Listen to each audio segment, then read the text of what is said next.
얼마 전 한 방송인이 stupid, grace란 단어들로 인기를 모은 적이 있습니다. 사용한 영수증을 통해 잘못된 재정 지출에 대해서는 stupid, 잘한 재정 지출에 대해서는 grace라 명령하며 컨설팅을 하는 내용이었습니다. 많은 사람들이 관심을 가지고 또한 유행할 정도로 현대인들은 자신의 재정 사용에 대하여 또한 재정에 대하여 지대한 관심을 갖고 있습니다.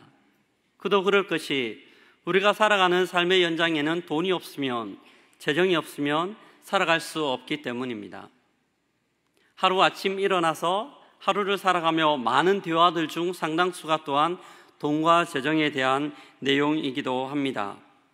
돈은 우리의 중요한 관심사입니다. 근데 사람들만 이렇게 돈에 대하여 관심이 있는 것이 아니라 성경도 돈에 대하여 상당히 많은 관심과 또한 말씀들을 하고 있습니다. 성경 전체적으로 보면 돈과 재정에 대한 이야기가 2300번이나 나옵니다. 이것은 성경 전체에서 믿음, 소망, 사랑에 대한 내용이 나오는 것보다 훨씬 더 많은 비중을 차지하고 있습니다. 신약 성경에 보면 10구절당 한 절의 빈도수로 돈과 재정에 대한 이야기가 나오고, 또한 예수님이 사용하신 비유 38개 중 16개가 돈과 재정에 대한 내용으로 기록되어져 있습니다. 성경이 이토록 돈에 대해서 많이 말씀하는 이유는 재정이 하나님과 바른 관계를 맺는 데 중요한 요소이기 때문입니다. 우리의 신앙과 밀접한 관계를 맺고 있습니다. 어쩌면 이 재정 사용에 따라, 이 재정에 대한 우리의 자세에 따라 신앙의 촉도가 결정되어질 수 있을 정도이기 때문입니다. 그렇다면 예수님은 우리의 사용하는 재정에 대하여, 또한 우리가 재정에 대한 우리의 자세에 대하여 어떻게 평가하실까요? 어떻게 하면 주님 보시기에 칭찬 듣는 재정 사용이 될 수 있을까요? 오늘 본문을 통해 예수님은 마치 우리 재정 사용에 대한 컨설팅을 하고 계신 것 같습니다. 오늘 말씀을 통하여 예수님이 우리에게 원하시는 재정 사용의 원칙들을 발견할 수 있는 시간 되기를 주의 이름으로 기도합니다. 예수님이 하시는 컨설팅 첫 번째 원리입니다. 같이 한번 해보도록 하겠습니다. 바른 곳에 보물을 쌓아 두어야 합니다. 바른 곳에 보물을 쌓아 두어야 합니다. 예수님은 보물에 대한 이야기로 본문을 시작하십니다. 보편적으로 보물이라는 것은 굉장히 중요하거나 소중한 것, 우리가 아끼는 것, 이것을 보물이라고 이야기합니다. 미국의 영성신학자인 달라스 윌리아드는 보물에 대하여 정의하기를, 그가 보호하고 간수하고 지키려는 대상이 보물이다 라고 정의하고 있습니다. 예수님은 21절에서 그런 보물이 있는 곳에 우리의 마음이 있다라고 말씀합니다. 마치 우리가 하루 중 관심을 많이 갖거나 고민을 많이 하는 것, 그것이 보물이 되어질 수 있다라고 이야기하시는 것이죠. 근데 예수님은 이렇게 말씀하시면서 이 보물을 있는 장소에 따라 두 가지 종류로 규정하고 있습니다. 하나는 땅에 쌓여진 보물이고, 또 하나는 하늘에 쌓여진 보물, 두 가지로 규정을 하고 있고 또한 나누고 계십니다.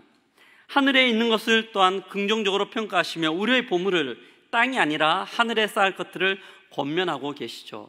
내 말씀을 조금 더 자세히 살펴보면 예수님께서 분명 하늘에 쌓을 것들을 권면하고 계심에도 불구하고 땅에 있는 것이나 하늘에 있는 것에 대하여 동일하게 보물이라고 규정하고 계시는 것이죠. 하늘에 있는 것만 보물이 아니라 땅에 있는 것 또한 보물이라고 규정하고 계십니다. 그럼에도 불구하고 예수님은 땅에 우리의 보물을 쌓지 말 것들을 권면하십니다. 그럼 왜 예수님은 우리의 보물을 땅에 쌓지 말라고 말씀하시는 걸까요? 그 이유는 우리의 보물이 땅에 쌓여져 있을 때에는 땅에는 좀이 있고 또한 녹이 슬며 어떤 누군가가 구멍을 뚫어 우리의 보물을 훔쳐갈 수 있기 때문입니다. 우리가 아무리 아끼는, 소중하게 생각하는 것이라도 좀이 먹거나 또한 녹이 슬거나 누가 훔쳐가 버린다면 그것은 더 이상 보물로서의 가치를 상실하게 되어집니다. 보물이 아니라 폐기물이 되어 다른 곳에 버려지게 될 수밖에 없는 것이죠. 저는 어릴 적 철저하게 한 경험을 통하여 뼈저리게 이 진리를 발견한 적이 있습니다. 초등학교 때요, 상사병이 걸렸습니다. TV를 보다가 하얀색 바탕에 파란색 선이 아름답게 그어진 N자가 붙어진 운동화를 보았습니다. 제가 너무나 좋아하는 운동선수가 그 운동화를 신고 점프를 하는데 마치 공중을 걸어가는 것과 같은 느낌이 들었습니다. 너무 갖고 싶었고 그 운동화를 가지지 않으면 안 될 운명에 봉착한 것 같았습니다. 근데 문제는 그 당시에 제가 신고 있었던 운동화가 너무나 튼튼하고 아직은 1년은 훨씬 더 신을 수 있는 상태였다는 것이죠. 제가 선택할 수 있는 방법은 두 가지밖에 없었어요. 첫 번째는요, 갑자기 제 키가 한 달 만에 10cm나 자라서 지금 신고 있는 운동화를 못 신고 새로운 운동화를 사야 되거나 아니면 저희 부모님의 마음을 감동시켜서 부모님이 저에게 운동화를 선물로 주시는 것, 두 가지 방법밖에 없었습니다. 물리적으로 첫 번째 방법은 선택할 수 없었고 그때부터 저는 착한 아들이 되었습니다. 지금까지 살아오면서 가장 공부를 열심히 했던 것 같아요. 집안 청소와 어머님이 시키지도 않은 설거지를 그때부터 하기 시작하였고요. 이런 저의 마음이 부모님의 심정을 감동시켜서 부모님이 그 운동화를 선물로 주셨습니다. 그날 밤을 잊지를 못하겠습니다. 운동화를 통째로 안고 잠자리에 들었는데요, 아침에 깨보니까 꼭 제 품 안에 안겨져 있더라고요. 그리고 그 운동화는 저의 보물이 되어졌습니다. 운동을 할 때는 그 운동화를 신지만 운동이 끝나면 바로 갈아 신고 집으로 옵니다. 뭘 했을까요? 수건을 꺼내서요, 묻어있는 먼지를 열심히 닦아냈습니다. 그리고 처음 살 때 보관되었던 그 박스 안에 또한 신발에 넣는 그 종이까지 넣어서 꼭 보관해서 머리맡에 두었죠. 근데 시간이 가다가 보니까 그렇게 아끼던 운동화에도 때가 타기 시작하더라고요. 그리고 점점 시간이 가면서 그 운동화는 저로부터 점점 거리가 멀어졌습니다. 머리맡에 있던 운동화가 책상 위로 가게 되어지고요, 어느 순간 신발장에 들어 있었습니다. 그리고 어느 순간 그 운동화에 조그만 구멍이 나기 시작하고 발가락이 툭 튀어나올 때쯤 되었을 때 그 운동화는 쓰레기통에 그의 소명을 다하고 들어가 있었습니다. 어린 마음에 저는 깨달았습니다. 이 땅에서 가지고 있는 보물이 아무리 귀하다 할지라도 평생을 가지 못하는 거구나. 더 이상 이 땅의 보물에 마음을 두지 않아야겠다. 철이 일찍 들었었죠. 근데 문제는 초등학교 그때 그렇게 철저하게 깨달았음에도 불구하고 시간이 가면서 저는 이 땅의 보물들과 끊임없는 씨름을 하고 있습니다. 제 속에서는 그 보물을 가지고 또한 쌓으려고 하는 욕구들이 끊임없이 솟아나고 있기 때문입니다. 물론 지금은 그 운동화를 저의 보물로 삼지 않습니다. 하지만 때와 상황에 따라서 어떨 때에는 최신 스마트폰이, 어떨 때에는 아주 멋진 차가, 어떨 때에는 명품 브랜드의 옷과 가방이, 또한 어떨 때에는 통장의 잔고가 저의 보물이 되어지기도 합니다.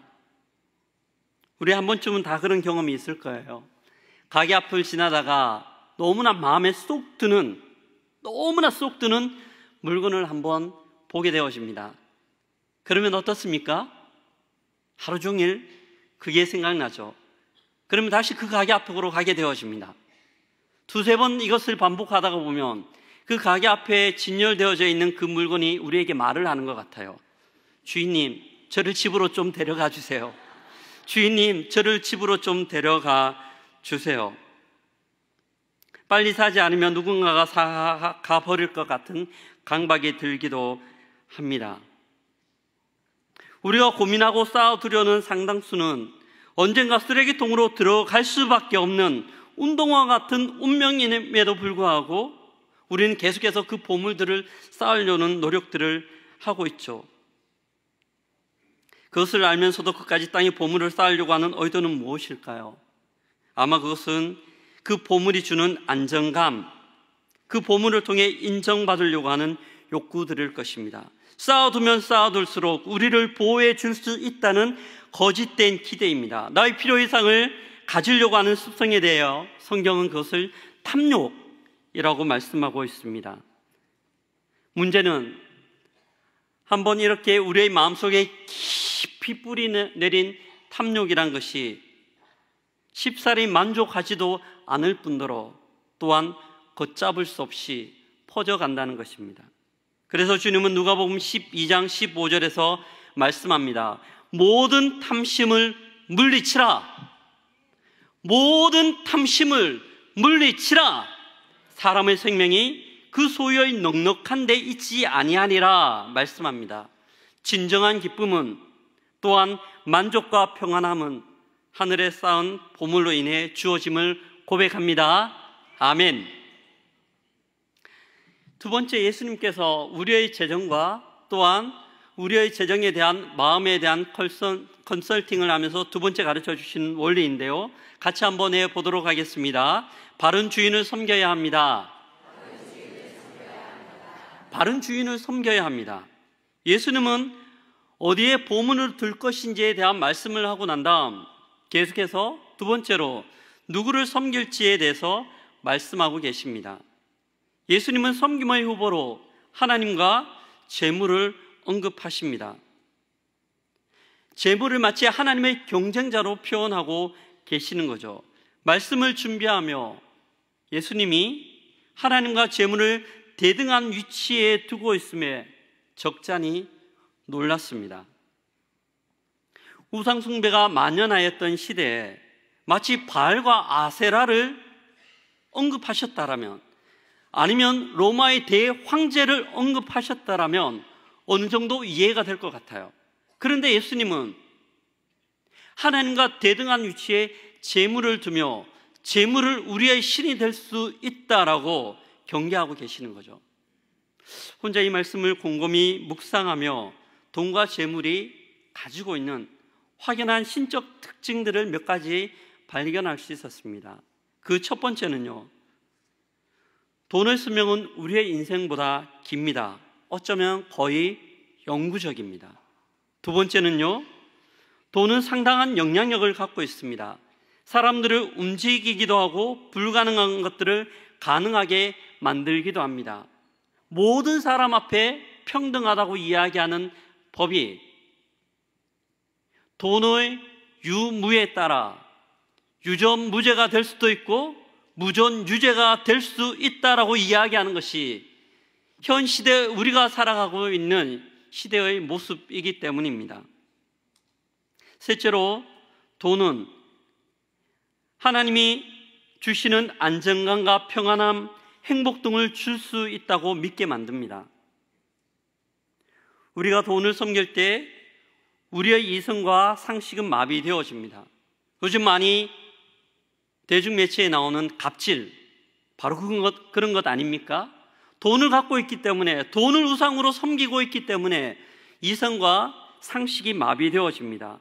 돈 때문에 양심을 팔기도 하고요, 돈 때문에 천륜이라고 이야기하는 가족이 원수가 되어지기도 합니다.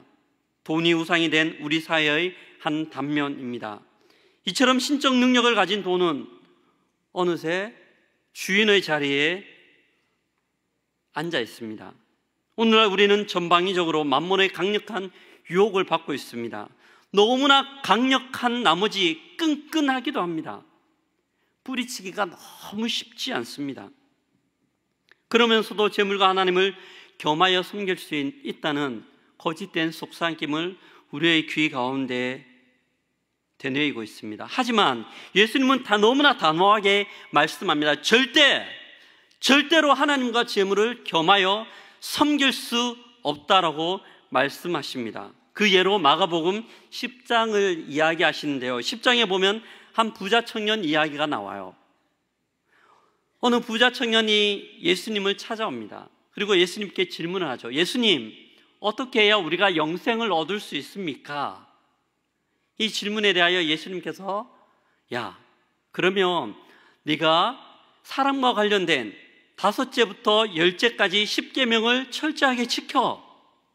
내 부모를 공경하라, 살인하지 말라, 도적질하지 말라, 거짓 증거하지 말라, 내 이웃의 것을 탐내지 말라, 이 모든 것들을 지켜. 이렇게 이야기하실 때 그 부자 청년이 너무나 당당하게 예수님께 대답합니다. 예수님, 제가 어릴 때부터요 너무 잘 지켰는데요? 저 그러면 잘한 것 아닙니까? 그러면 영생 좀 얻을 수 있는 것 아닙니까? 이 부자 청년의 대답을 듣고 있던 예수님께서 한 말씀을 하십니다. 야, 그런데 너한테 부족한 게 하나 있는데 내가 갖고 있는 모든 소유를 팔아 가난한 사람한테 좀 줘.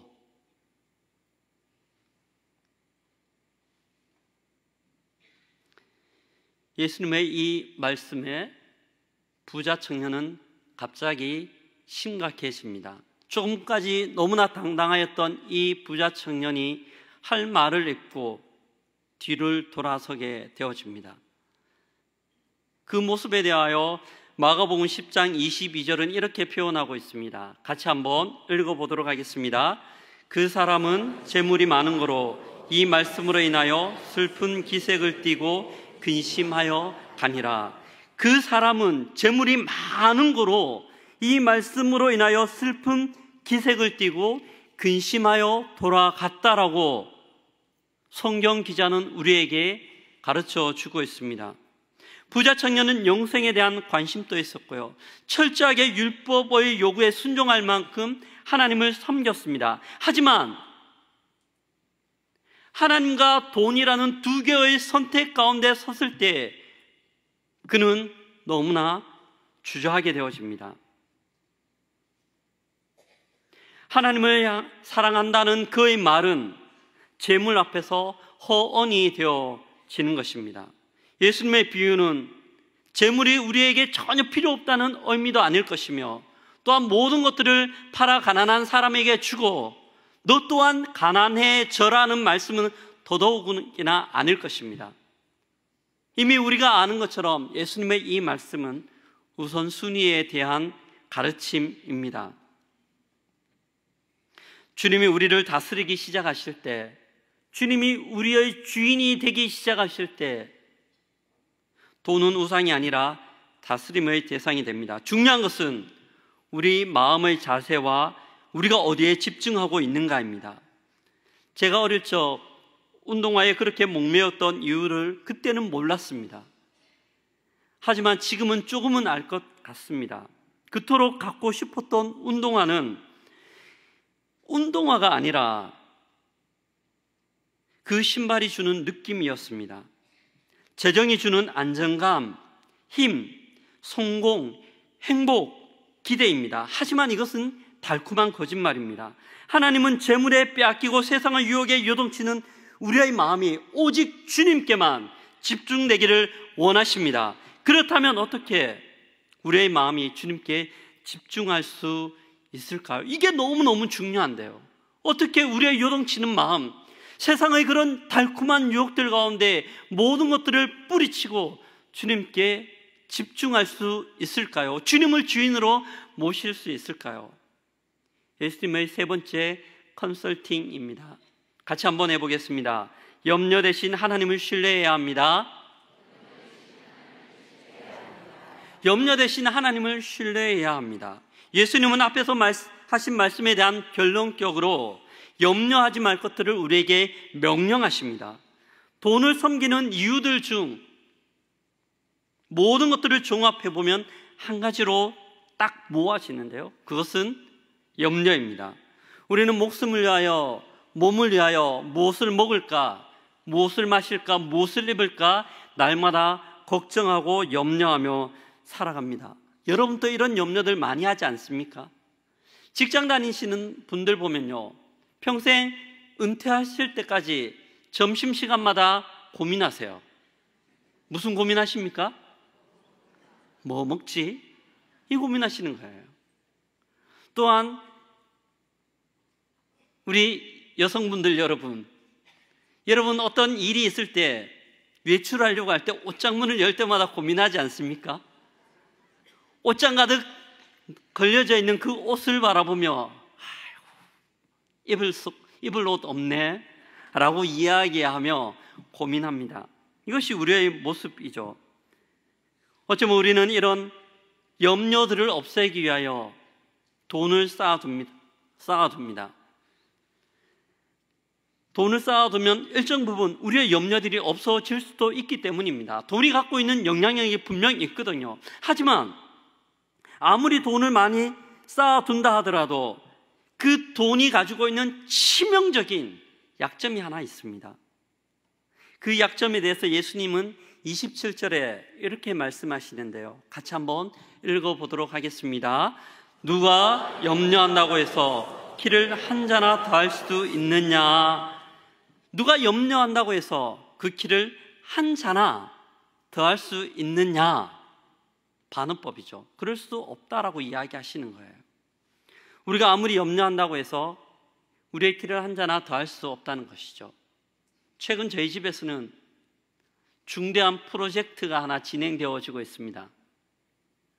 아들 키 키우기 프로젝트입니다. 혹시나 아빠 닮지 않았을까 싶어서. 한 벽에는 날짜가 적혀져 있고 금이 그어져 있습니다. 얼마 잘하는가, 얼마 잘하는가, 얼마 잘하는가. 최근 들어서 한숨이 깊어집니다. 잘 자라지 않는 것 같아서요. 그리고 어떻게 하면 키를 키울 수 있을까 고민하고 걱정하고 염려합니다. 근데 문제는 우리가 아무리 이렇게 고민하고 염려한다고 해서 우리의 키를 키울 수 없다는 거예요. 만약 우리가 염려한다고 해서 키를 키울 수 있다면 여기 앉아 있는 분들 중에 180 밑으로는 아무도 없을 거예요. 우리의 염려는 할 수 없습니다. 어떤 번역본에 보면 키라는 단어를요, 라이프, 생명, 삶이란 단어들로 표현하고 있습니다. NIV 성경이 그런데요, 생명, 우리가 염려한다고 해서 우리의 생명을 더 연장할 수 있을까요?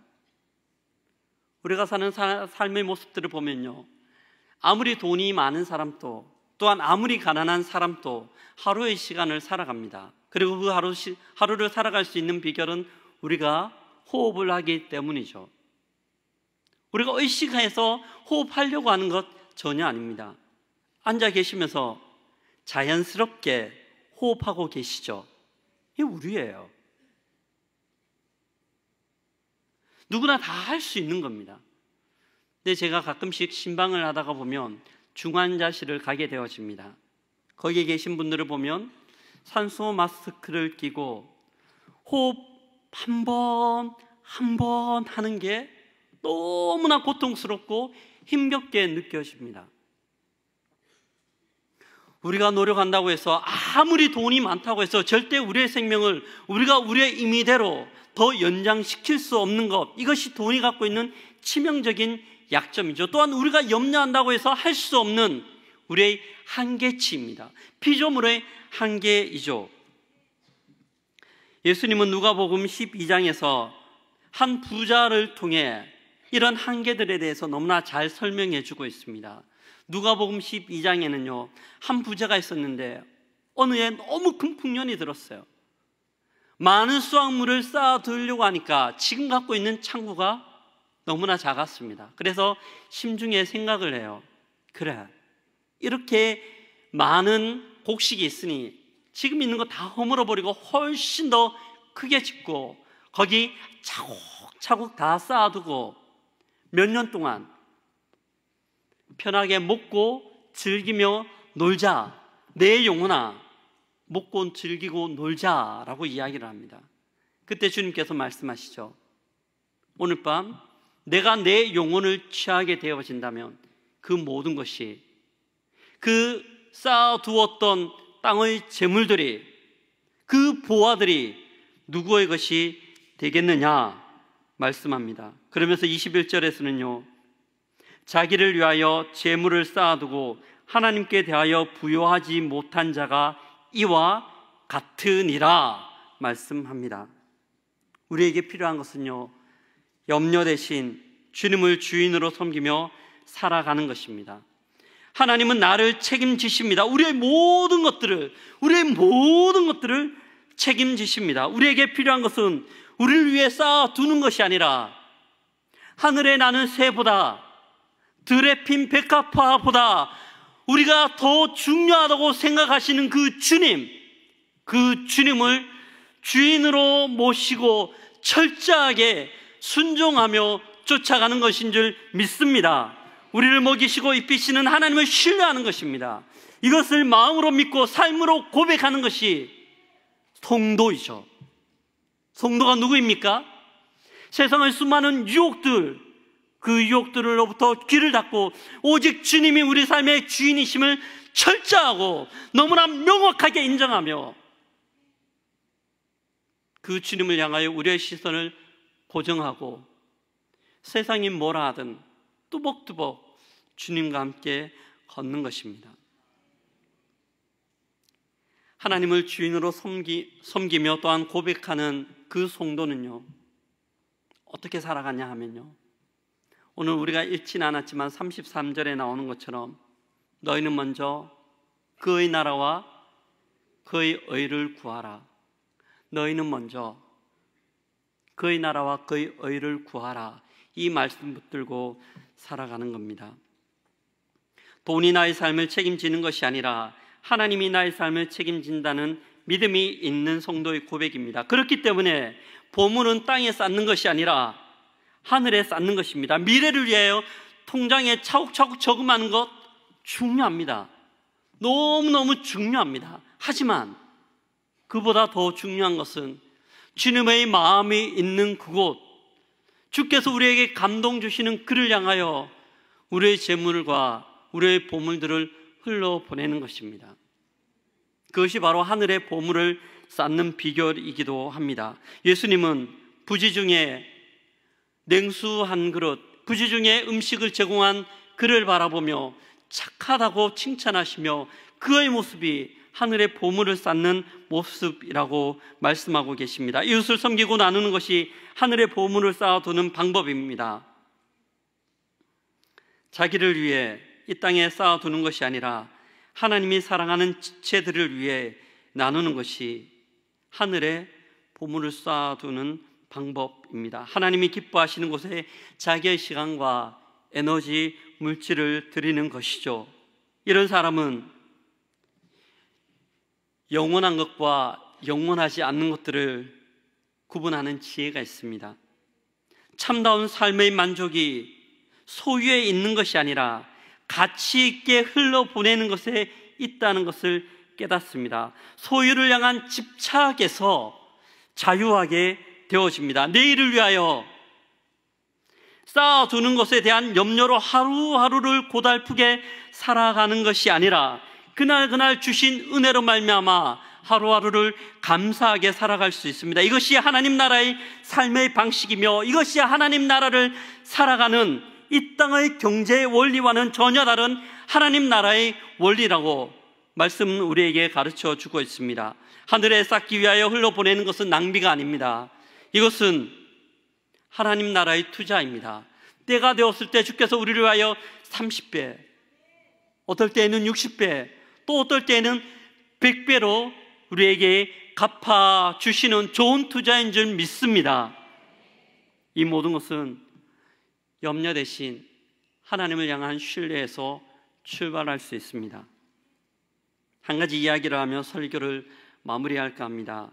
저는 지난주에 우리 군사님들과 함께 연변과기대 졸업식을 참석하였습니다. 여러 가지 참 좋은 것들이 있었지만 가장 저의 마음 가운데 울림이 있었던 것은 연변과기대 중앙에 있는 조각공원의 추모비였습니다. 그 추모비에는 연변과기대에 오셔서 사역하시다가 돌아가신 선교사님들의 이름이 적혀져 있었습니다. 어떤 분은 70세, 어떤 분은 80세를 사셨는데요. 그 중에 유독 눈에 들어오신 한 분은 39세를 사셨습니다.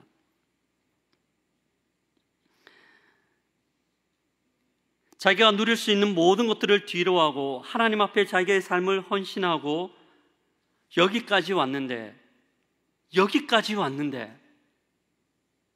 너무나 짧은 생애를 사셨는 거죠. 안타까운 마음이 들었습니다.